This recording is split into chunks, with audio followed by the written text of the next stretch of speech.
Buenas noches, ya nos conocemos creo que todos, así que hoy la idea era salir, o sea, no salimos de la geopolítica, pero sí nos vamos a meter con algunas herramientas nuevas, que en general terminan siendo muchas veces un misterio, y por ahí para los más jóvenes lo entienden, pero no del todo, porque yo creo que algunos avances, salvo que uno esté muy metido en el tema de la informática, no lo va a terminar de llegar a comprender. Así que bueno, como siempre arrancamos con un pequeño videíto introductorio, después yo voy a hacer una pequeña presentación y Javier, que es el que realmente sabe de esto, es el que se va a poner a hablar con ustedes.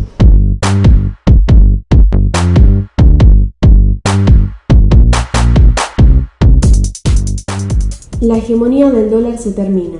Razones geopolíticas devenidas de la emergencia de China como potencia global. Hoy, la moneda estadounidense ha caído a apenas un 61% como actor del comercio mundial. Pero hay una amenaza al dólar de otro origen y eso son las criptomonedas, una forma de pago aún lejos del común de la gente pero que empieza a crecer. La primera noticia que nos llegó fue el Bitcoin, la criptomoneda más conocida que circula, la cual fue seguida por otras como Litecoin, Ethereum, Ripple y Dogecoin. Un mercado oscuro para el común de la gente, que alimenta dudas cuando vemos abruptas subas y bajas sin entender cuáles son las causas reales que motivan los cambios. Sin embargo, se ha mantenido vigente durante años y todo indica que llegaron para quedarse. Las reacciones han sido diversas, desde quienes las apoyan fervorosamente diciendo que son la solución para combatir las desigualdades sociales impidiendo el monopolio de los bancos centrales, estatales o privados, quienes alaban su facilidad de uso hasta su seguridad, su fiabilidad, o si es una herramienta para controlar a las poblaciones haciendo desaparecer el efectivo. Los estados toman diferentes posiciones. Venezuela ha elaborado el Petro, una criptomoneda que como novedad trae el respaldo en petróleo. Rusia pone en marcha el Cryptor o el criptorrublo. Irán avanza con el Paymon. Todas estas naciones tienen un punto en común, que es la presencia de sanciones económicas y financieras por Estados Unidos y países aliados. Las criptomonedas permiten, en teoría, burlar los bloqueos que organizan en su contra. Rusia e Irán, al igual que China, han prohibido el comercio con criptomonedas basándose en que se pueden usar para actividades criminales porque no dejan rastros visibles, pero no es la única razón. Los estados necesitan garantizar el monopolio de la moneda, ya que el fundador de la dinastía bancaria más emblemática, Mayer Amschel Bauer Rothschild, había dicho: «Dadme el control del suministro de dinero de una nación y no me importará quién haga sus leyes». Esta frase refleja que no es un tema menor y que las criptomonedas pueden ser una amenaza a los estados mismos. La magnitud del impacto la podemos mensurar en un dato concreto. Irán acaba de anunciar que cerró 2 fábricas de minado, la forma en que se denomina la obtención de una criptomoneda, debido a que detectó un crecimiento anormal del consumo eléctrico en el país. La cifra no era menor, un 7% de incremento, alrededor de 1 megavatio, llamó la atención y pudieron detectar la actividad ilegal. Irán prohíbe esta actividad, pero de todas maneras se realiza, porque Irán provee a sus ciudadanos de electricidad a costos muy bajos, cosa que aprovechaban los infractores para minar a un costo reducido que les permitía obtener mayores ganancias que si las realizaban en otros países con costos más altos. El tema de las criptomonedas es complejo, tiene muchas aristas de abordaje, pero tiene un potencial enorme. Facebook ha decidido que impulsa su moneda, la libra, y las consecuencias no tardaron en verse. El Congreso de Estados Unidos ha pedido la suspensión inmediata debido a que necesitan calcular el alcance de esa acción. La escasa información provista sobre la intención, los roles, el uso potencial y la seguridad de Libra exponen la masiva escala de los riesgos y la falta de protecciones regulatorias, advirtieron. Los congresales explicaron que si los productos y servicios como los que ofrecerá Facebook no están enmarcados en normas gubernamentales y supervisión innecesaria, podrían representar riesgos sistemáticos que ponen en peligro la estabilidad de la economía financiera de Estados Unidos y del mundo. Así las cosas, las criptomonedas despiertan a su alrededor apoyos y críticas, pero indudablemente el potencial que tienen hace que las consecuencias de su implementación sean incalculables. La inteligencia artificial es una de las grandes variables más importantes que influenciarán el futuro cercano, pero extrañamente es algo ajeno a la mayoría de los políticos, que no perciben su real dimensión y queda confinada a especialistas en informática. El potencial de la inteligencia artificial no tiene prácticamente límites en las consecuencias que puede traer.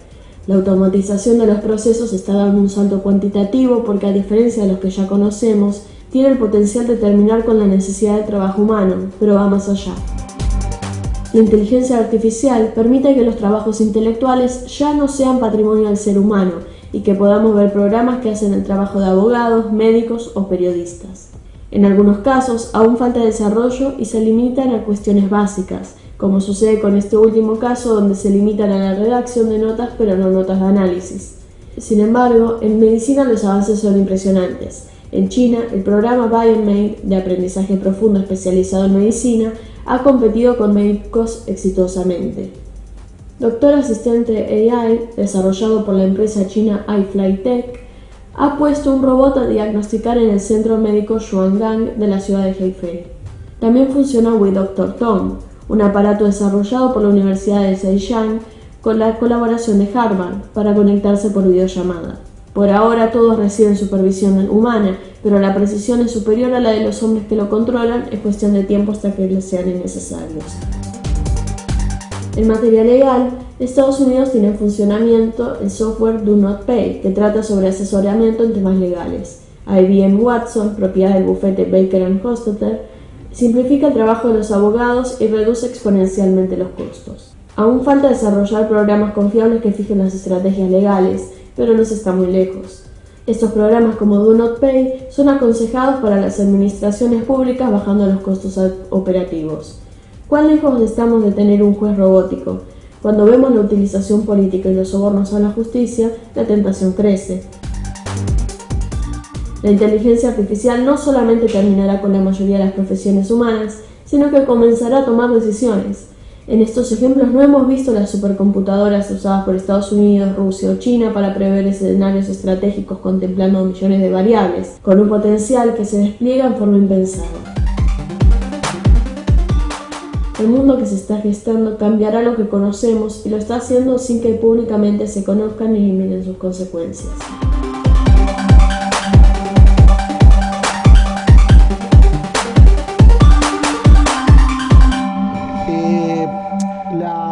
La idea de esto era un poco, ir un poquito al principio y entender por qué se habla de revolución 4.0. Nosotros lo que sí conocemos son las revoluciones anteriores, la revolución industrial, donde el gran cambio es obtener una matriz energética a partir del vapor, que uno la puede transformar en una cuestión mecánica y de ahí producir. Esto después lo reemplaza la segunda revolución industrial con la electricidad, donde se hacen más eficientes los procesos. Lo que nos era hasta nosotros más familiar era el tema de la tercera revolución industrial, que era cuando se metían las computadoras. Estamos hablando ya, parece mentira, pero ya pasaron 50, 60 años de esto. Más de medio siglo. Y hoy encontramos lo que es la industria 4.0, que tiene un par de cosas que la hacen diferente, porque si bien son computadoras, empezamos a hablar de sistemas autorregulables que optimizan todos los programas y los recursos y que fuerzan nuevamente, como por eso es una revolución industrial, una reconversión tecnológica. ¿Azul me cambias? También ideológica. Ya. Tiene un par de ventajas que son muy claras, que era lo que mencionaba antes: optimización del consumo. O sea, todos los materiales, energía, todos empiezan a llevar a puntos donde son muy finos, muy detallados comparado con lo que era antes. Todo es mucho más regulado. Y también tenemos un cambio en el enfoque de la supervisión de los procesos. Hoy ya no va a ser necesario hacer una tarea de mantenimiento, por ejemplo, cada 6 meses. O sea, empiezan a haber otros sistemas para ir evaluando el funcionamiento permanentemente y con eso mejorarlo. Algunos de los síntomas de que uno habla de que esto llega para quedarse y que va a empezar a cambiar todo el mundo que conocemos, especialmente creo que el tema del mundo del trabajo, que después vamos a tener una charla especialmente dedicada al tema del trabajo. Foxconn es una de las empresas que por encargo fabrican equipos electrónicos, celulares, ese tipo de cosas. Ellos los fabrican en China para todo el mundo, para las grandes empresas. Ahora han hecho un cambio tecnológico y van a despedir 300.000 trabajadores, o despidieron, ya están en ese proceso. O sea, estamos hablando de un momento para el otro. Estos son cambios que no llevan años, sino se toman las decisiones rápidamente. Dos temas que son, creo que importantes y que dan una idea de la magnitud del proceso. En el foro de Davos y en la última reunión del Club Bilderberg, este tema fue central. El tema de las reconversiones tecnológicas, los procesos laborales, cómo van a quedar. Todo este cambio tecnológico son dos temas que están enfocando a esta gente. Si esta gente está poniendo la lupa sobre eso, es porque algo muy profundo viene. O sea, ellos no gastan pólvora al chimango. Bill Gates dijo hace poco, necesitamos las acciones de los bancos, necesitamos los trabajos, los servicios que prestan los bancos. Lo que no necesitamos son bancos.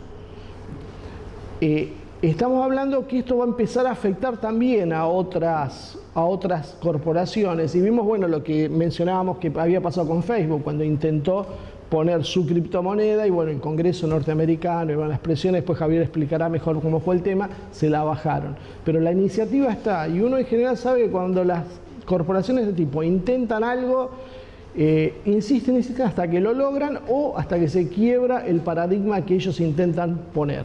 Eso es uno de los temas que vamos a ir viendo en el futuro cómo se desarrollan. Y otra cosa que me llamó la atención fue que la sucursal de Nueva York del Deutsche Bank elaboró un informe donde decía que iba a haber una crisis laboral sin precedentes.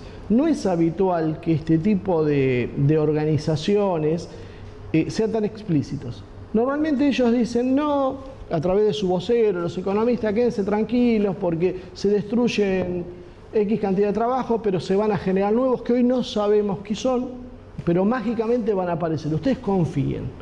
Mientras nosotros vamos confiando, cada vez vamos teniendo más y más desocupados. Y ahora el Deutsche Bank lo dice. Azul. La primera industria que se piensa que va a ser la más golpeada y más rápidamente es la automotriz. O sea, hoy ya estamos viendo, Tesla, por ejemplo, tiene un sistema hoy de producción sin gente, directamente, listo, no hay trabajadores. Y eso le permite, aparte, un cambio en la producción, porque ellos van a poder personalizar, por lo menos en los planes, no sé cuánto han podido avanzar en el tema, personalizar los pedidos de cada cliente. O sea, es como que uno cargaría un auto a medida suyo dentro de los parámetros que ellos te ofrecen. Sería mucho más individualizada, pero a la vez masiva la producción. Muchos se han reído de Tesla con sus primeras iniciativas, pero yo creo que habría que tomarlo un poquito más en serio al señor Musk. Hay un estudio que dice que la Unión Europea, para poder ser competitiva a este nivel por los cambios tecnológicos que se vienen, tiene que invertir 1 billón. Esto dicho en términos españoles, no en el inglés. O sea, en inglés es 1.350.000 millones de dólares o de euros. 3 PBI. Solo para poder mantenerse en ritmo de los cambios. El problema es que no necesariamente los dirigentes políticos lo están viendo todos. Algunos sí lo ven, otros no. Nosotros por ahora no tenemos mucha noticia de la necesidad de invertir en estas cosas. Nosotros nos ocupamos por ahora de cosas bastante menores. De hecho, me llamaba la atención el otro día, teníamos una charla con unos muchachos políticos muy bien intencionados, pero hablaban de, bueno, nosotros tenemos que volver a tomar el poder y fabricar acero y laminados y con eso. O sea, eso es una parte, pero no va a alcanzar para nada. De hecho, tampoco vamos a poder competir con China o con países a otra escala. Una de las cosas que también llama la atención es que se adaptan no sé si llama la atención, esto es más predecible. Las grandes empresas toman conciencia más rápidamente de la necesidad del cambio tecnológico. Y esto estamos hablando de lo que se ve en Europa. Las pequeñas empresas les cuesta entender la necesidad. En general prima la idea de yo toda la vida hice algo de esta manera, ¿por qué lo voy a cambiar? Bueno, eso es un problema que ya se está empezando a ver muy serio. Pero lo que más llama la atención de esto también es que las grandes corporaciones también van a ser afectadas. O sea, uno tiende a creer que las grandes corporaciones van a existir por siempre.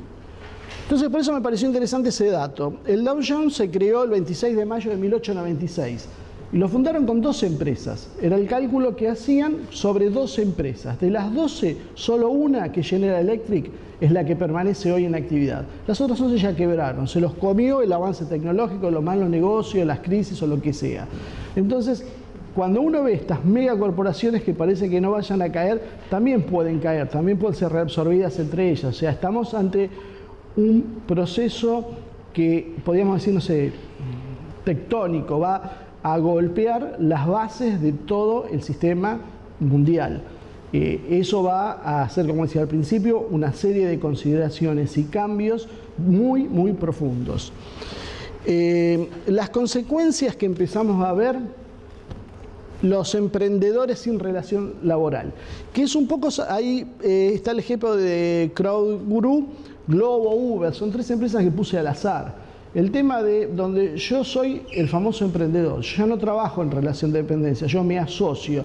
Hay muchas empresas hoy que están publicitando el tema de que vos trabajás con nosotros, nosotros te vamos dando distintos trabajos, no tenés horarios, no tenés ritmos laborales exigentes, lo adecuás a tus necesidades, podés trabajar desde la playa, en cualquier lugar que tengas internet vos podés trabajar. Pero, claro, no tenés vacaciones, no tenés salario, no tenés medicina, no tenés nada. Y cobras un mango. Bueno, eso es aparte. Tenés que terminar trabajando mucho. Pero está calculado para que ganen ellos. Sí. Después, Francia calcula que en los próximos 10 años va a perder 3 millones de puestos de trabajo. Acá no lo tenía. Sí, 3 millones. Alemania calculan en un periodo similar 18 millones. Tiene una fuerza laboral más grande, pero también el proceso es más rápido de adaptación. Y a nivel general hablan de un 59% de riesgo en puestos laborales en los próximos años. No es muy claro el periodo, 10 años, 20 años, pero de todas formas es ahí. Inexorable. Es ahí e inexorable. Aparecen los nómades digitales que los ponen muy... como una cosa, claro, muy cool, esa es la palabra. Porque uno precariza su función de trabajo, trabaja a destajo, lo que antes era el trabajo a destajo, ahora tiene un nombre que es entrador y que los jóvenes lo adoptan bien. Yo veía un video de la Deutsche Welle donde el pibe trabajaba desde Sudamérica recorriendo con una computadora en el auto y tenía una empresa de que vendía no sé qué cosas por internet. Entonces era maravilloso la libertad que te daba. Pero bueno, eso es una cosa que nos están vendiendo y que nos va a traer graves problemas a futuro. Y otra de las cosas que es interesante, que lo que dice este tal Joel Schwender, o como se pronuncie, que es un inversor en Silicon Valley, el tipo dice que 1/3 de las corporaciones van a desaparecer en los próximos años. El tipo sabe porque se dedica a invertir en esas corporaciones. O sea, para tener idea de la magnitud, nuevamente vuelvo a repetirlo. Y después hay unas cosas que me parecieron curiosas, que por ahí como para mencionarlas, como un salpicado. Algunas cosas como el shintoísmo, que influyen los japoneses. Pues los japoneses creen en el shintoísmo que cada objeto tiene un alma. Entonces, a partir de eso, la relación de ellos es mucho más empática que la nuestra con las máquinas. Entonces, no les es tan difícil aceptar robots. Y de hecho, prefieren un robot de servicio a un empleado. Cuando nosotros pensamos, es más fácil en muchos países tener en Europa, o sobre todo en Estados Unidos, tener un empleado centroamericano, latino, ellos no, ellos prefieren un robot. O sea que de a poquito vamos viendo que ni siquiera va a quedar los trabajos de servicio más básicos. Eso también van a ser reemplazados. El país en Europa que más está ofreciendo resistencia es Francia.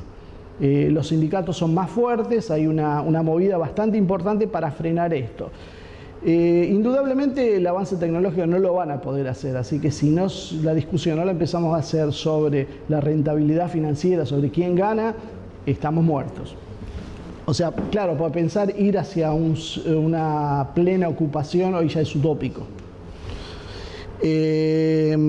Bueno, la única posibilidad que se cree que por lo menos por un tiempo, los humanos van a tener es ser creativos, ser empáticos, ir en una cosa más fina que lo que puede hacer los procesos productivos que son más fríos y duros. Que yo creo que también, eso después Javier lo podrá explicar mejor, en algún momento la inteligencia artificial va a generar todo eso. Por eso, o sea, todas estas cosas yo creo que es como una especie de amortiguación a lo que se nos viene. O sea, no se rebelen, dejen ser. Bueno, uno de los temas que se plantea como importante es el problema de la seguridad, porque hay mucho robo de datos y son muy valiosos. bueno, el problema anexo de la protección. Y lo que hablan también es el impacto que tendría lo que los japoneses llaman karoshi, que es la muerte por exceso de trabajo. Cosa, nosotros no tenemos por ahí tanta experiencia, pero a los japoneses les pasa mucho eso. Los tipos, claro, trabajan 400 horas por día, cargan y cargan y cargan. No, acá karoshi nunca. Y bueno, por último, estamos ante una revolución económica y social de consecuencias incalculables. Yo vuelvo a repetir lo que dije en alguna charla. Ted Turner habla que con 2.000 millones de personas estaríamos bárbaros. Entonces nos están sobrando más de 5.000 millones y acá estamos viendo por qué nos están sobrando. O sea, no es que Ted Turner se le ocurrió y se levantó un día con el pie cruzado. Una de las cosas que habla es que la singularidad está a la vuelta de la esquina. La singularidad sería el momento en que la inteligencia artificial va a superar a la humana. O sea, ya no estamos muy lejos de eso. Estamos ahí. Cuando eso se produzca, ya directamente cualquier cosa lo podrán hacer los equipamientos autómatas, y en lugar de la necesidad que tengamos nosotros de tener un personal creativo, porque los mismos programas se van reproduciendo y van regenerando cosas nuevas. Después nos va a traer algunos otros problemas, impactos, pero ya de orden filosófico. Uno va a empezar a conectarse como pasa y a vivir lo que hablábamos antes informalmente con algunos acá, que está pasando con algunos chicos que viven en redes sociales o viven en mundos propios. O sea, vamos a tener el alcance de la mano seguramente sumergirnos en una fantasía, y eso nos va a llevar a otras preguntas, como también podría ser, por ejemplo, ¿qué es mejor? ¿Que un ser querido lo acompañe a uno cuando uno esté enfermo o cuando esté por morir? ¿O necesariamente, o esto lo puede hacer una máquina? Porque hay gente que sí lo prefiere. De hecho, los japoneses lo prefieren. Entonces, esto nos va a hacer unos replanteos profundos desde el punto de vista filosófico, porque son problemas que nunca tuvo antes la humanidad, nunca existió esta posibilidad. Hoy está ahí. Bueno, también hay la redefinición de los aspectos del Estado por parte de las grandes tecnologías y los cambios, y esto sobre todo es algo que me interesa, en la educación formal, el aprendizaje por internet. Si ustedes prestan atención van a ver que los chicos más jóvenes no hacen más cursos. De hecho, yo creo que hoy las universidades están funcionando en buena medida porque hay un negocio montado atrás. Casi podríamos decir que cualquiera podría estudiar lo que quiera. De hecho, hay algunos que yo veía en uno de estos documentales que vi cuando armé esto, que decían, yo no estudio, ¿para qué voy a estudiar? Si cualquier universidad del mundo sube los trabajos online. Los leo de ahí, ¿por qué voy a pagar $50.000 una membresía por un año para estudiar lo que está al alcance de la mano? Entonces se va a redefinir también la forma de aprender. O sea, hoy hay una resistencia, obviamente el gremio docente no le va a gustar mucho esto, pero la verdad es que ya está pasando. Azul, me acuerdo cuando era más chica fue a aprender inglés. Fue un año. Un día me dice, ¿para qué me mandas a aprender inglés? Y digo, bueno, para que tengas un manejo, qué sé yo. No, yo aprendo viendo videos, o sea, habla perfecto inglés. Estudió un año y se cansó y se fue. Es la más chiquita, que tiene 4 años menos que ella, habla inglés también, un poquito menos, pero jamás cursó nada. O sea, los pibes que tienen más o menos interés ya no estudian. O sea, cambió la forma de aprender y va a seguir cambiando porque van cambiando las herramientas. Así que, no sé, ¿me quedó algo más? No, nada más. Así que ahora, a partir de este planteo que yo le hice y lo que va a exponer Javier, que creo que va a ser bastante más complicado que lo que yo dije, porque lo que yo dije está tocado por encima y lo de él es mucho más técnico, pero bueno, creo que le pueden hacer las preguntas también que les empiecen a surgir y que no va a tocar de oído como tocamos nosotros. Javier Ntaka es mi apellido, tengo 54, trabajo en informática desde el 86, esos serán unos 30 y pico de años. Por cosas de la vida empecé jugando con amigos, combinado la informática con la electrónica, agarré la automatización y todas esas cosas enseguida, así que tengo como una carrera hecha de automatización de industria y de todo tipo de actividades. Todavía lo sigo haciendo, más de una manera ya no tan comprometida, de horarios y todo eso, pero la informática sigue siendo lo mío y de algún modo siempre acompañado con una lectura política por una cuestión ideológica personal. Entonces he vivido, digamos, toda mi carrera o lo que sea, mi actividad a conciencia del conflicto o la tensión que hay entre el desarrollo tecnológico y las cuestiones en general que se resuelven con políticas. Abro con una anécdota que me sucedió en el año 94, los primeros sistemas de automatización de radios. Los operadores de radio sacaban cassettes muy rápido y los ponían en caseteras para combinar las propagandas una tras de la otra. Apareció la computadora que podía tocar audio, gran cosa que ahora es normal, lo hace un celular, pero en ese momento se podía. Bueno, desarrollamos el software, yo tenía un jefe que me contrató, contraté yo a la vez chicos, armamos un equipo, salimos a andar y bueno, lo primero que pasó, a las radios les interesó mucho porque realmente era un problema en los 8.000 cassettes y todas las cuestiones donde se rompían las caseteras, que de repente de una computadora pueda salir la tanda publicitaria. Lo coloco en una radio, lo ponemos en marcha, una radio que tenía un sindicato muy fuerte. Me agarra un gordo divino, muy buena onda, pero me lleva para un rincón y me dice, ¿qué pasa, flaco, con esto? Digo, van a poder tener una tarea muy creativa, va a ser muy bueno para ustedes. Ok. Vio que yo era un pinche, pero que a la vez era el que sabía. Efectivamente, a la semana el sistema se probó y los operadores estaban felices. Mirá qué contentos se habían puesto creativos, con el gremio todo bien. Lo implementamos en una famosa radio de nombre del lugar de esquiar en Estados Unidos. Estaban muy contentos. Viene el cliente y dice, bueno, ¿se puede poner más disco rígido? Entonces le ponemos la música así. Ah, bueno, vuelo el turno noche entonces, de operadores. Sí, el programa tenía una fallita que después de 3 horas de andar, dejaba de andar, porque yo no encontraba el error. Y me hice el tonto todo lo que pude con ese error para que alguien tenga que estar, aunque sea tocando el programa. Mi jefe me decía, ¿no puedes arreglar el error?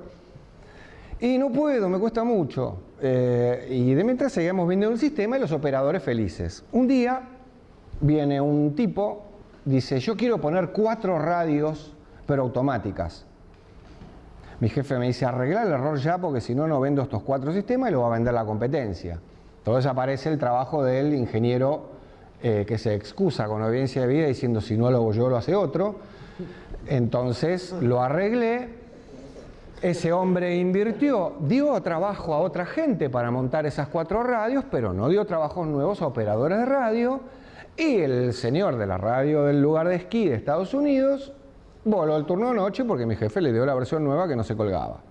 A partir de ese momento, año 93, comprendí, en definitiva, que acá esta tensión de producto de la informática iba a ser lo que presentó Marcelo en definitiva. O sea que termino entonces mi presentación hablando de que vivo a conciencia permanentemente este tema y me llevó a estudiar mucho y a vivir estando encima de toda esta cuestión que es lo laboral, los cambios de la economía y las otras cuestiones que tienen que ver ya con la singularidad, transhumanismo, etcétera, a partir del avance de la tecnología, ya entrando en cuestiones de lo biológico. Pero como para tener una idea y estando en este contexto, por lo menos los quiero ayudar a trazar un panorama de las contradicciones que hay en todo esto y las fuerzas que entran en juego y una postura propositiva mía. Y bueno, perdón, no aclaré, yo estoy con el gremio, Asociación Gremial de Computación. Es un gremio que tiene 20 y pico de años, que sigue luchando por su sello.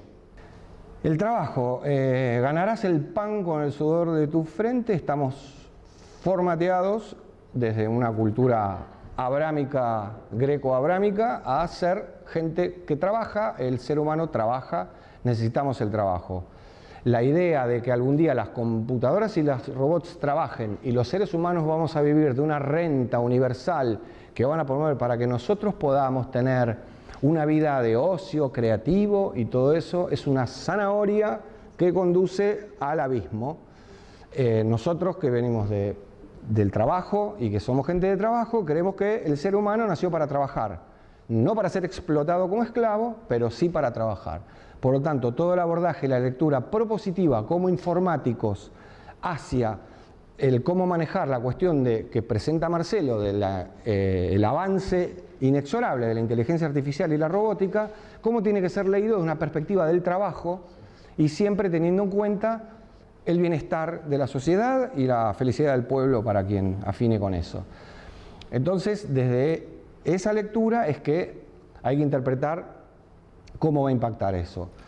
Primero y principal, consideramos que hay un problema con la hipótesis de las tres economías, lo que sería el sector primario, secundario, terciario, y que luego se le agregue el cuarto sector, que es la industria de los datos o del conocimiento. Eso genera muchos problemas, porque en realidad cuando se hablaba del sector primario se hablaba de extractivismo, y después el secundario son los que manufacturan, el terciario servicios, y el cuarto del conocimiento, como si fueran estancos completamente. La dinámica entre esas economías, en este momento con la aparición de todos estos modelos tecnológicos, se termina la frontera entre esas cosas se confunde mucho más, entonces hay que también hacer un abordaje, una lectura nueva, forzados, insisto, por este advenimiento tecnológico. Entonces hay que comprender que estas son discusiones que tenemos fuerte cuando a veces quizás no lo decimos bien, pero ya tiro la bomba, total, ya estoy experto. No hay que leer mal la vuelta a una primarización de la economía, por ejemplo, y eso no implica que tengamos que volver a ser todos pescadores y colectores, pero hay que empezar a tener en cuenta posibilidades y abordajes que hasta ahora estuvieron vistos como tabú, y de alguna manera estas cuestiones pueden llegar a terminar. Fui al extremo de la cuestión, hay toda una paleta de grises intermedias para comprender esta cuestión. En concreto, entonces, sí, efectivamente, como bien, no había visto el coso, buenísimo, el informe.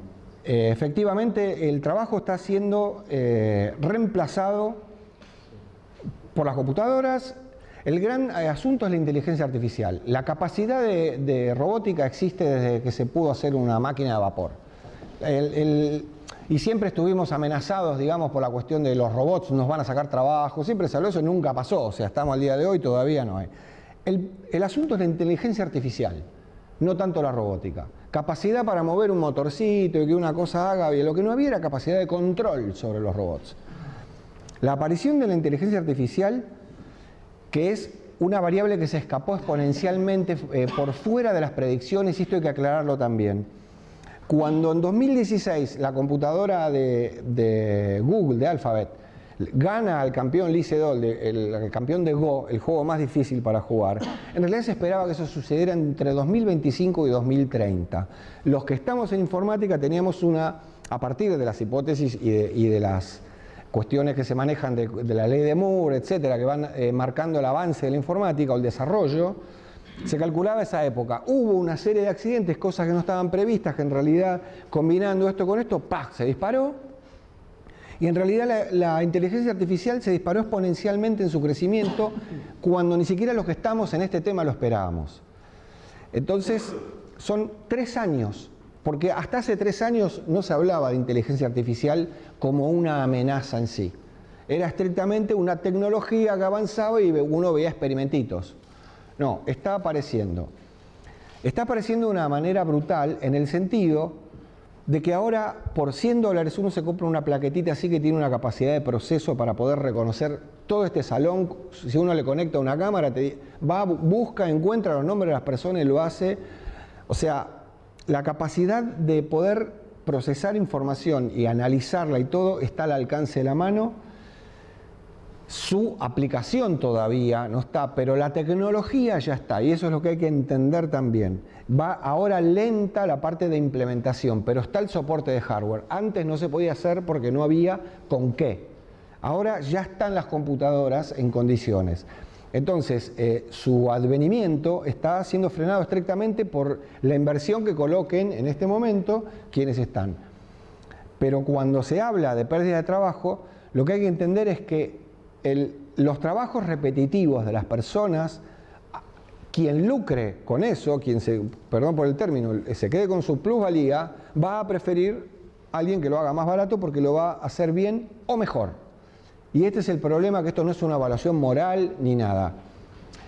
El trabajo repetitivo de una persona, en este momento, lo que sea inteligencia artificial y con todas esas cuestiones, las computadoras y la computadora con inteligencia artificial lo puede desarrollar en este momento mejor y lo va a terminar haciendo mejor en los parámetros de quien lucra con el resultado, el producto de ese valor producido por la persona, ¿sí? O sea, el robot me va a salir más barato, lo va a hacer el robot o la computadora o lo que sea.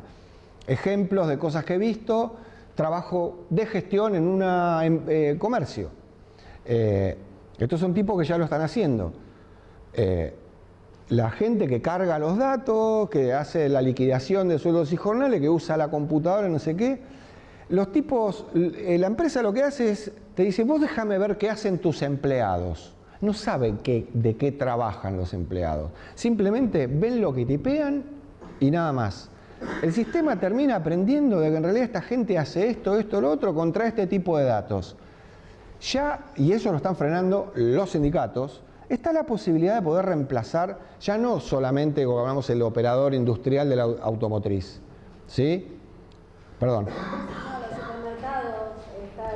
En todas las áreas vas a encontrar, hasta cuestiones graciosas que no es la inteligencia artificial, pero vas a un edificio y tenés un televisor parado con un pobre hombre que está ahí, que en realidad es un tipo que está a 5 kilómetros con una cámara y con muchos monitores atendiendo 10 edificios. Por todas partes la tecnología está colando, quitando lo que es la tarea repetitiva de una persona. Eso es irrefrenable. Entonces, bueno, perdón, y no quiero ir a lo propositivo todavía, en concreto, y vinculo los dos conceptos. La robótica aplicada junto con la inteligencia artificial va a permitir entonces que tengamos en áreas donde de lo físico, de la acción física, donde no estaba previsto o solamente era perteneciente al mundo de la industria automotriz, que son computadoras y robots carísimos, uno o quien sea pueda disponer de un robot mecánico barato que haga funciones muy complejas. Obviamente siempre se empieza por las tareas más caras y riesgosas. Ahora mandar un robotito por una cañería para que la recorra 700 metros y termine dando un diagnóstico complejo es un aparato que vale $200 en este momento. ¿Por qué? Porque el chip de inteligencia artificial es poderosísimo y ya cumple, y el robotito es un robotito de control remoto común, pero que lo maneja el cerebrito. Para todo ese tipo de cosas, los surtidores de nafta, o sea, un montón de cuestiones de trabajo repetitivo y que necesiten de contacto con lo físico, mientras esa tarea sea de reconocer patrones no demasiado complejos, 4 o 5 variantes, lo que sea, lo va a terminar haciendo un robot barato, y ese es el problema. El bajo coste de esto, lo que obviamente termina llevando a quien lucra en una empresa con eso, va a seleccionar eso. Entonces ya no solo en las tareas que son estrictamente de trabajo repetitivo de recopilación de datos o análisis básicos, sino también en la interacción con el mundo físico a través de la robótica. Eso va a ser cada vez más barato, va a haber más información disponible, etc. O sea que no es, esto no pretende ser apocalíptico y dar una idea distópica. Lo que hay que hacer es encararlo con optimismo y fe y teniendo en cuenta de que hay un tiempo y que hay diferentes lecturas y estrategias para abordar esto y que se puede llegar a convivir con esto. Y si hay que modificar lo que haya que modificar, se hará, pero hay que transitarlo y hay que encararlo de una manera responsable. Y acá vuelvo con lo de Marcelo. Nos está costando encontrar en el ala política la interpretación de que esto no son unos transhumanistas locos que venimos a decir el mundo se va a terminar porque leemos mucha ciencia ficción y estamos alienados y asustados. No somos los testigos del apocalipsis ni nada de eso. Somos gente que laburamos de esto y como en 1994, cuando apareció la comercialización del internet, todos dijimos, uy, qué quilombo va a haber con el copyright, decíamos todo. Uy, desaparece el copyright, ¿cómo van a darle internet a la gente? ¿Cómo le van a vender internet a la gente? Ah, los libros, la música. O sea, los que estamos en esto ya lo sabíamos y pues estamos adelantados porque entendemos, no es que estamos adelantados por esto, es nuestro trabajo, poner en marcha estas cosas. Entonces, siempre vamos previendo todas estas cuestiones. La industria discográfica quedó en un 8% de lo que movía antes de la aparición del internet. El gran problema con el copyright de libros, etcétera, la producción de material, se trocó a modelos de publicidad, etcétera. Siempre se va a encontrar la manera de que alguien se quede con el negocio, pero fijaros, por ejemplo, el caso Spotify, la producción de música y todo eso, la plata se la está quedando una corporación de Silicon Valley. Sin embargo, nosotros acá, los músicos de acá tienen que ser, si no estoy en Spotify no existo. O sea, estas cuestiones tecnológicas abarcan muchos aspectos, y en concreto ahora sí voy con lo propositivo, que es, primero hay que tener clara el análisis. Esto es lo que hice, hay más elementos para análisis, pero no los quiero marear, pero básicamente está la idea. La tecnología, como bien anunció Marcelo, entra en todos los planos y en el trabajo. Quien diga que eso va a hacer que nosotros vamos hacia un mundo donde las personas tengamos una renta, qué sé yo, lo que va a terminar pasando es que, como te dije alguna vez, vamos a estar con la ñata contra el vidrio del shopping, las personas viendo cómo los robots se venden y se compran a sí mismos y van a su propio cine y hacen todo. Vamos a quedar afuera. O sea, con esa idea de la renta universal ni nada. ¿Por qué? Porque el que trabaja se queda con la ganancia. Perdón, pero lo aprendimos así, estamos formados teológicamente con eso. O se la saca otro, o nos organizamos en métodos donde compartimos la explotación, etcétera.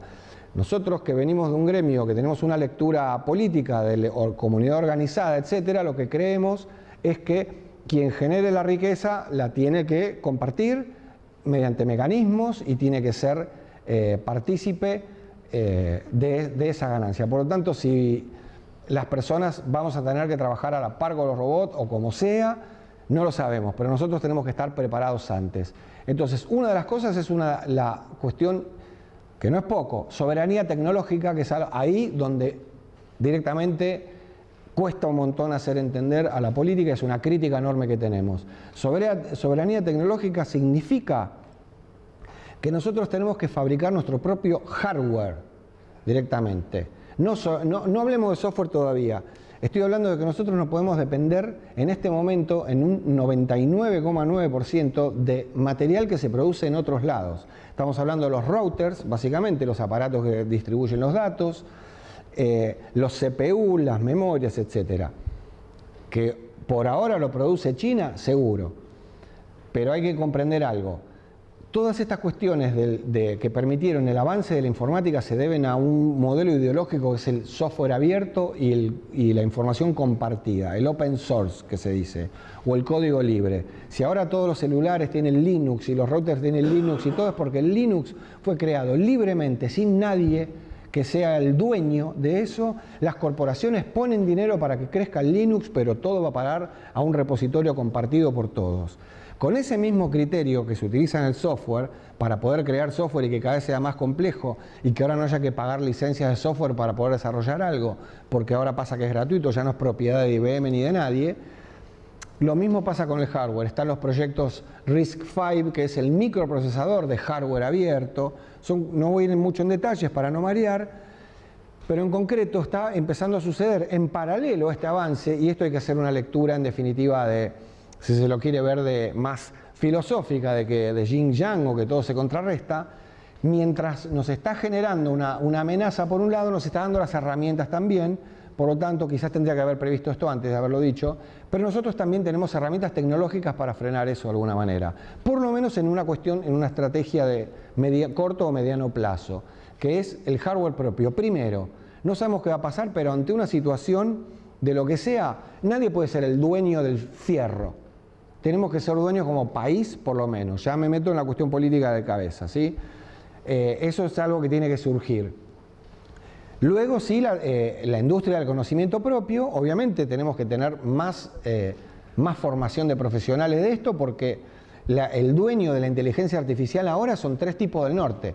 Si yo quiero implementar ahora en una clínica que tengo, el médico clínico que deriva mucho mejor en base a los análisis que el médico, eso es terrible, y colegas médicos lo admiten, el clínico derivador que en base a todos los análisis deriva a las especialidades, ya lo hace mejor el Watson de IBM, punto. Y porque sí, porque es manejar muchos datos y unos patrones cruzados, anda primero con este y este. Pero ¿qué pasa? Y acá vamos a la cuestión de la soberanía tecnológica. La inteligencia artificial analiza el proceso millones de datos, y eso de alguna manera lo conceptualiza en algo que se llama el dataset, que son unos datos que la inteligencia artificial analizó y luego los tipos te dan la posibilidad de analizar ese dato. La cuestión de soberanía es poder generar solos esos datasets, y eso es otra cosa que hay que pasar. IBM analizó los datos de este hospital, y el dueño es IBM, de los datos. Utilizó software abierto, Linux, utilizó todas tecnologías open, pero los datos que obtuvo son de él, pero ahora ellos le venden después servicios de derivación al clínico a otros, porque bueno, es parte del convenio también. Entonces quiero decir, hay cuestiones que son de soberanía, que tiene que ver con que nosotros tenemos que ser dueños de los datos que se produzcan de la inteligencia artificial para que podamos decidir al menos mañana, ante esta distopía que se viene, decidamos, bueno, pero somos dueños del hardware y somos dueños del software y somos dueños de los datos obtenidos por ese software en ese hardware. ¿Se entiende más o menos la idea?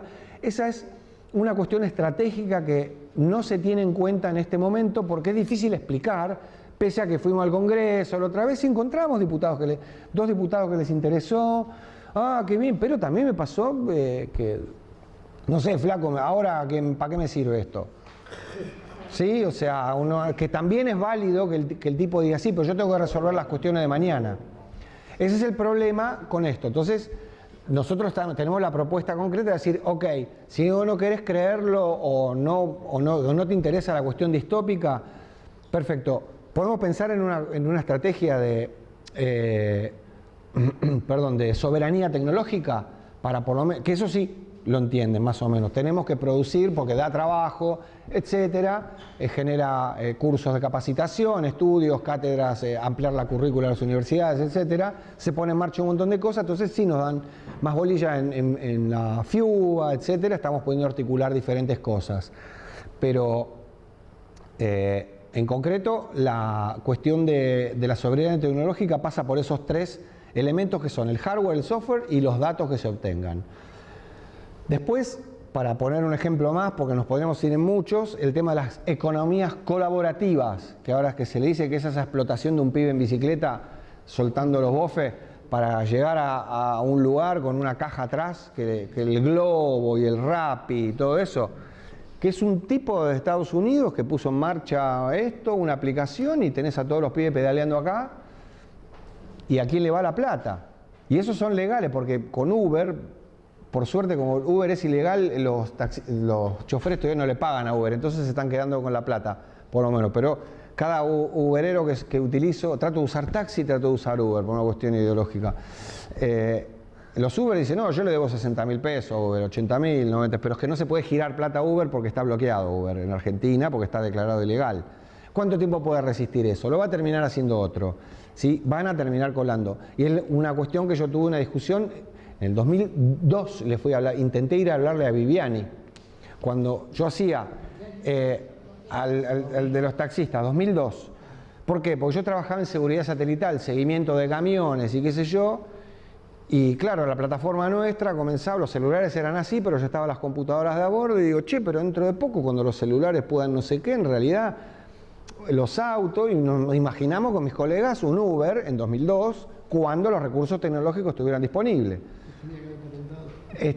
Claro, entonces yo sabía que paraban en el bar de ahí de Jean Lloré, Córdoba, entonces me fui una tarde.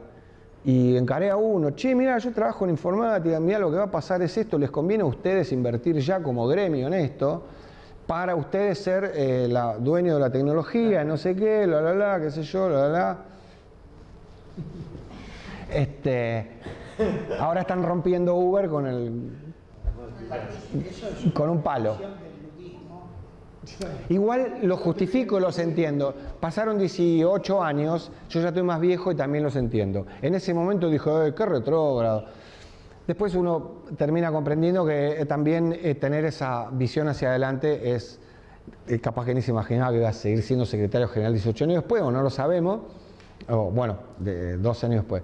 Quiero decir, es difícil también planteárselo. Ese es nuestro problema, para nosotros es la capacidad comunicacional, que en este momento es bajísima, me incluyo, y ofrezco mis disculpas. Hacemos lo que podemos para tratar de despertar, dicho de un término romántico, conciencias al respecto de que esto es inevitable. Como en el año 1994 dijimos, atención, con todo esto, me acuerdo con los que duplicaban CDs, le digo, no vas a vender más CDs, vos lo que tenés que hacer es esto, y me dijo, flaco, yo estoy ganando esta plata, ¿vos cuánto ganás?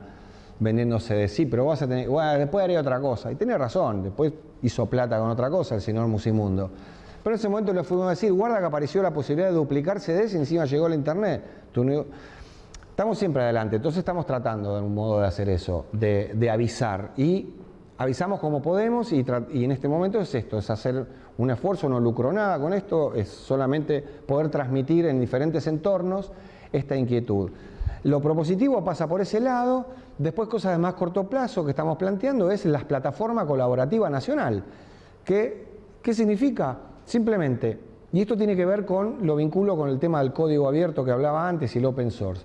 Estos tipos, Uber y todos estos, claro, ¿de dónde toman el software con los que hicieron estos sistemas? Porque Uber es un éxito porque anda. Si no anduviera y se colgara la aplicación, no sirve. El éxito de esos sistemas es que andan. Esto es una cuestión de ingeniería. Vos podés tenerle el mejor marketing y poder todo, pero la aplicación se colgó una vez y la gente no la usa más. Eso queda claro, ¿no? Entonces, Uber anda. La aplicación anda, el servidor no se cae. Eso es porque tienen una base tecnológica de software maravillosa, que es open source. Ellos están tomando herramientas de open source y las combinan y crean esta plataforma. Ahora, como las herramientas de open source están desarrolladas bajo una licencia que se llama GPL, vos no podés hacer un producto cerrado con eso porque te puede hacer juicio los consorcios de usuarios de todo el mundo. Entonces ellos tienen que devolver el código abierto. Por lo tanto, Uber y todas estas empresas, Netflix, Walmart, etcétera, que tienen plataformas online bestiales corriendo, el código está disponible para poder uno poner en marcha un sistema que compita. No es que, sí, si quiero me monto un servidor, corro el software Uber, monto la aplicación y que haga. No, obviamente hace falta marketing y hace falta un montón de cuestiones. Poner y gente que lo atienda a las particulares, pero quiero decir, la herramienta de software está. No hay que invertir millones de dólares en desarrollarla. Hay que hacer un abordaje político para ponerlo en marcha. La cuestión de las economías colaborativas nacionales es otra cuestión de soberanía. No podemos prohibir a Uber, y no tengo una postura liberal al respecto. No lo estoy diciendo como un liberal que dice, ay, bueno, no se puede frenar nada porque el mundo avanza y no sé qué. No, vamos a hacerle frente y como los franceses vamos a tirar todos los cascotes que podamos.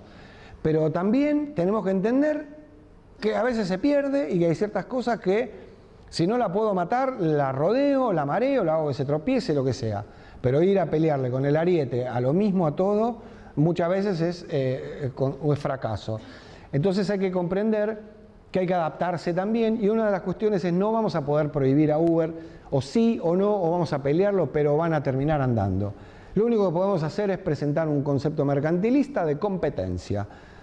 No es un término que tampoco uno ande alabando, porque para no parecer que es un liberal que anda diciendo la competencia, pero hay que darle un poco de competencia también en tal sentido y comprender que lo único que se puede hacer con estos tipos es generar una plataforma nacional. Nuestra propuesta es universidades, proponiendo lo que sería el trabajo, empresas privadas, sector privado que quiera participar también, y el Estado promoviendo lo que es servicio de infraestructura. Nosotros pensábamos ARSAT, etcétera, para poder tener los costos mínimos operativos, para poder decir, Uber cobra 10 y el Estado argentino cobra 8.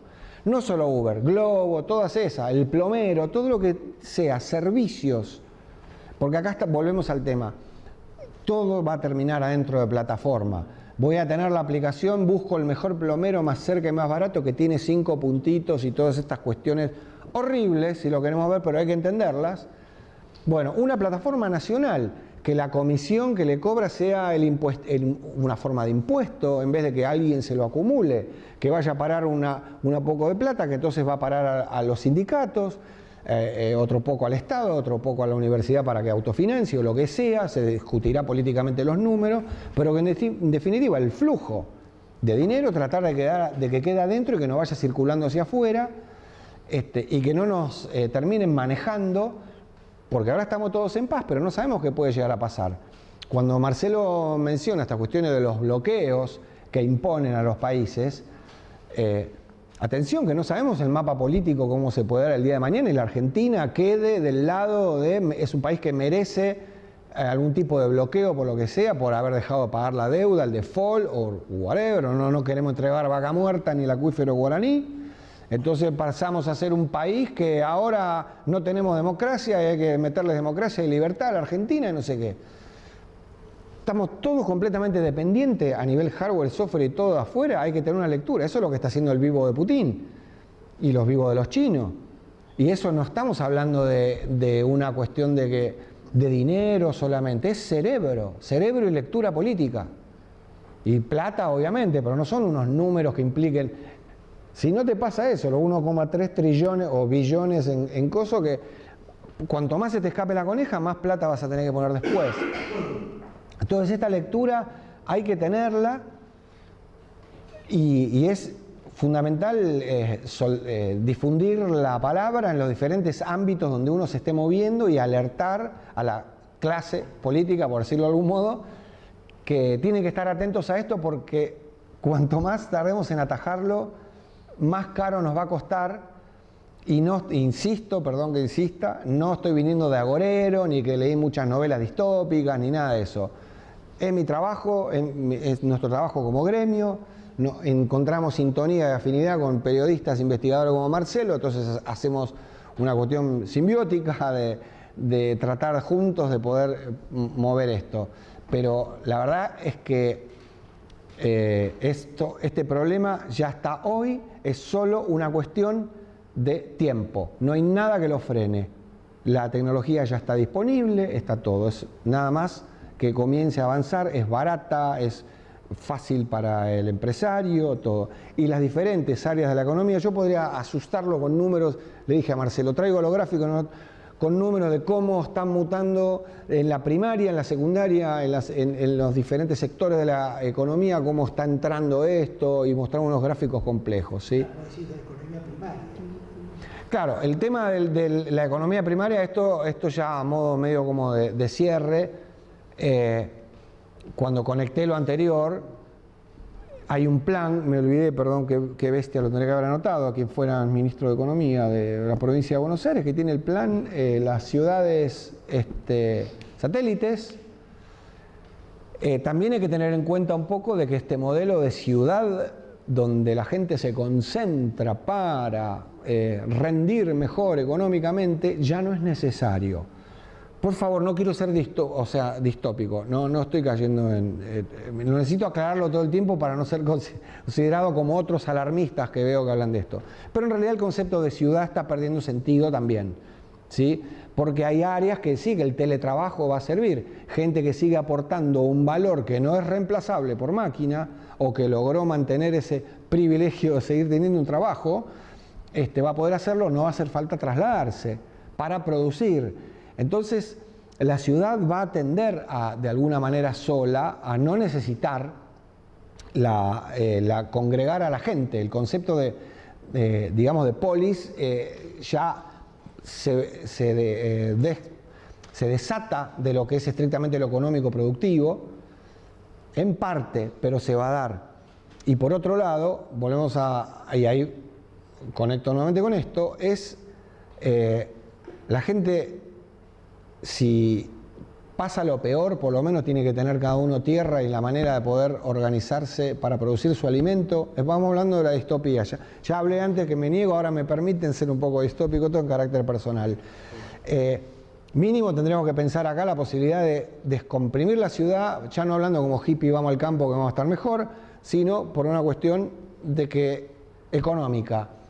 El sistema va a seguir produciendo y va a necesitar la gente cerca. Primero la ciudad era para poder, el burgués, para poder intercambio de bienes y servicios pequeños, de la economía secundaria, de alguna manera, y entonces la terciaria que viene, los servicios por estar. Luego cuando ya viene la gran industria, la gente se tuvo que salir del campo y se vino a la ciudad. ¿Por qué? Porque el campo ya no producía más la industria. El proceso de la revolución industrial se está revirtiendo. En ese entonces la polis cambia también su sentido de ser. Por lo tanto, la idea de un expandirse físicamente para ocupar territorio, y somos argentinos y tenemos un espacio enorme y somos apenas 40 millones y podríamos llegar a ser 200 bajo este modelo que han estudiado otros, también hay que pensar de alguna manera que el trabajo va a haber que organizarlo. No necesariamente va a ir a eso, pero de última hay que pensar que esa puede ser una salida. Va a haber intermedias, no sabemos para qué lado iría el mundo, porque el día de mañana también, dentro de 20 años, una persona va a poder modificarse genéticamente y tener 15. Entonces ahí ya empezamos con las cuestiones del transhumanismo y ya nos vamos para otro lado. Hay que pensar con los elementos que tenemos ahora, con el paradigma que todavía nos estamos moviendo, que es la tecnología, nos va a sacar el laburo a muchos, ¿sí? Entonces, en ese sentido hay que tratar de volver. Así que tener en cuenta también que la soberanía pasa por poder ser dueño de nuestra tierra y de lo nuestro nada más. Bueno, no hablé de blockchain y eso porque no importa. Doy por terminado si les parece. Ya los mareé suficiente. Yo iba a aclarar una cosita más, que por ahí quedó afuera también, no solo el blockchain, el tema militar, porque está todo bien siempre y cuando vos tengas los recursos para defenderlo, porque tarde o temprano el derecho termina siendo el que tiene el fusil en la mano, y el fusil no lo va a tener más una persona. El primer plano donde se van a ver estos cambios va a ser en el militar, porque siempre lo último en tecnología está ahí. Calculan que de 2 a 5 años los ejércitos en serio van a estar robotizados en buena medida. Y hay algunos cálculos que aparte son muy significativos. Un soldado norteamericano en Afganistán sale alrededor de $890.000 por año. Mantener un soldado con todo lo que implica tener una persona combatiendo. Un robot que va a hacer un trabajo equivalente saldría $250.000. O sea, va a ser más barato tener robots. Lo cual significa que, bueno, volvemos de vuelta a eso. Cuando hagamos un diseño de país, además de ver la cuestión demográfica y el software, también veamos con qué lo defendemos. Porque sí, desde nuestro lado, obviamente, pasa por las políticas de ciberseguridad, que no es poco. Bueno, que no es poco. O sea, tenemos todos los sistemas nuestros, están todos interceptados con puertas traseras a las cuales accede cualquier servicio de inteligencia y cualquier hacker que tenga ganas de... Es un delirio por completo y eso no se puede hacer si no se tiene soberanía sobre el hardware. Ese es otro tema. Vos podés intentar tener un software propio, pero quien fabrica el hardware pone la puerta trasera, entonces de última te accede el chino nada más, pero si te accede el chino te termina accediendo otro. Tenés que fabricar uno, el hardware. ¿Para qué? Para dar seguridad informática a lo nuestro. Y aparte vamos con otro tema. La guerra, si bien está muy bien, es muy lindo mandar los soldados y todo a la Argentina en este momento para poder robarle los 70.000 millones de dólares que se han fugado del país. No hicieron falta mandarnos un ejército ni nada. Era el Nicky Caputo apretando Enter en el Banco Central en su mesa de dinero, ¡plá, plá! Y era el mismo efecto que 20.000 millones de soldados llevándose nuestra riqueza. El problema es cuando vos lo quieras frenar eso. Ellos van a usar otros métodos para convencerte que no es así. Y ahora acá me están haciendo así que termine, así ya empezamos con las preguntas. Una cosa más, si esto parece muy loco, no sé si vieron en estos días a Fedor. Fedor es un robot que mandaron un androide los rusos. Mandaron una nave espacial sin pilotos con un androide. O sea, ya, eso pasó ahora, la semana pasada, creo que lo transmitieron en directo. Si quieren, búsquenlo a Fedor, es interesante ver lo que es Fedor. Así que bueno, claro, es el Laika, pero no murió nadie, así que estamos todos contentos. Cayó y nadie lloró. Claro.